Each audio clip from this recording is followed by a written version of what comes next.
ఇది ఒక అమ్మ కథ. ప్రేమతో నిండిన ఒక హృదయం కథ. ప్రతిరోజు తన కొడుకు ఇంటికి వస్తాడని ఆశతో వంట చేస్తుంది.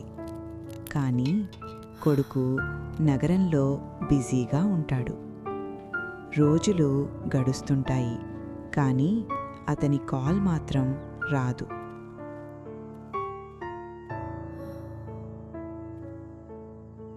ఒక సాయంత్రం ఆశతో అమ్మ ఫోన్ చేస్తుంది. కానీ అతను ఫ్రెండ్స్తో చాటింగ్లో బిజీగా ఉంటాడు. ఆ కాల్ లిఫ్ట్ చేయడు. అతనికి తెలియదు ఒక హృదయం ఎదురు చూస్తుందని. ఇక్కడ అమ్మ మాత్రం ఎదురు చూస్తూ భోజనం చేస్తుంది. పడుకునే ముందు కొడుకు ఫోటోని చూసి చిరునవ్వు నవ్వుతుంది. నా హృదయం ఎప్పుడూ నీకోసమే ఎదురుచూస్తుంది బిడ్డా.